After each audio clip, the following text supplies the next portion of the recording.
মহাসমাবেশের পর pay scale নিয়ে যমুনায় অর্থ উপদেষ্টার আজ প্রথম বৈঠক। তো দর্শক, নবম পে স্কেলের সর্বশেষ গুরুত্বপূর্ণ নিউজটি শেষ পর্যন্ত দেখুন। শুরুতেই চ্যানেলটি সাবস্ক্রাইব করে রাখুন পরবর্তীতে নবম পে স্কেলের সকল আপডেট সবার আগে পেতে। তো দর্শক, সরকারি চাকরিজীবীদের ঐতিহাসিক মহাসমাবেশের পর পে স্কেল ইস্যু এখন দেশের আলোচনার কেন্দ্রবিন্দু।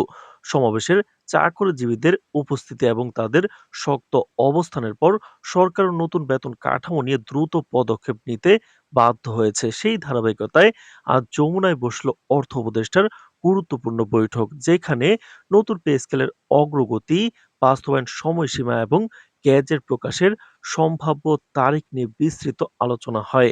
বৈঠকে উপস্থিত ছিলেন অর্থনীতি বিশেষজ্ঞ, জনপ্রশাসন মন্ত্রণালয়ের উচ্চ পর্যায়ের কর্মকর্তা, পে কমিশনের প্রতিনিধিরা এবং গণমাধ্যমের সীমিত সংখ্যক সদস্য। তো দর্শক, বৈঠকের শুরুতেই অর্থ উপদেষ্টা বলেন, মহাসমাবেশের পর দেশের সরকারি চাকরিজীবীদের প্রত্যাশা আগের যে কোনো সময়ের চেয়ে বেশি এবং তাদের দাবিকে সরকার অত্যন্ত গুরুত্বের সঙ্গে বিবেচনা করছে। তিনি জানান, নতুন পে স্কেল শুধু বেতন বাড়ানোর বিষয় নয়, বরং এটি দেশের আর্থিক কাঠামো, মূল্যস্ফীতি, রাজস্ব আয়, সরকারি ব্যয় এবং কর্মচারীদের জীবনযাত্রার ব্যয়ের সঙ্গে সামঞ্জস্য রেখে নতুন হালনাগাদ বেতন ব্যবস্থা দাঁড় করানোর বড় একটি উদ্যোগ। বৈঠকে তুলে ধরা তথ্য অনুযায়ী গত এক দশকে বাজার দর, বাসা ভাড়া, খাদ্যপণ্যের দাম এবং চিকিৎসা ব্যয় উল্লেখযোগ্যভাবে বেড়ে গেছে। ফলে বিদ্যমান পে স্কেল কর্মচারীদের জীবনযাত্রার সঙ্গে আর মানানসই নয়। তো দর্শক, ভিডিওটির এই মুহূর্ত পর্যন্ত যারা দেখছেন চ্যানেলটি সাবস্ক্রাইব করে রাখুন পরবর্তীতে নবম পে স্কেলের সকল আপডেট সবার আগে পেতে।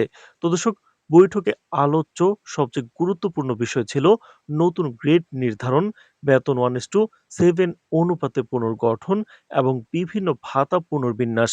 পে কমিশনের খসড়া অনুযায়ী 10 থেকে 11 গ্রেডের কাঠামো নিয়ে আলোচনার অগ্রগতি হয়েছে, যদিও এখনো চূড়ান্ত সিদ্ধান্ত আসেনি।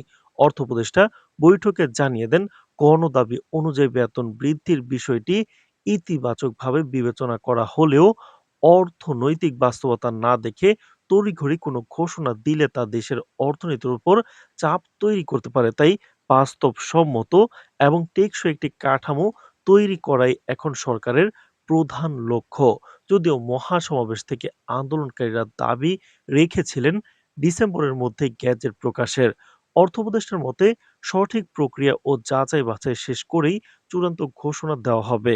তিনি জানান, পে স্কেলের খসড়ার রিপোর্ট জমা দেওয়ার পর তা পর্যালোচনা করবে সচিব কমিটি। এরপর প্রধান উপদেষ্টা ও উপদেষ্টা পরিষদের অনুমোদন নিয়ে গ্যাজেট প্রকাশ করা হবে। তবে আজকের বৈঠকে পরিষ্কার হয়েছে যে গ্যাজেট বর্তমান অন্তর্বর্তী সরকারের সময় প্রকাশ না হলেও বাস্তবায়ন করবে পরবর্তী নির্বাচিত সরকার, কারণ প্রশাসনিক ধারাবাহিকতা বজায় রাখাই সরকারের নীতি।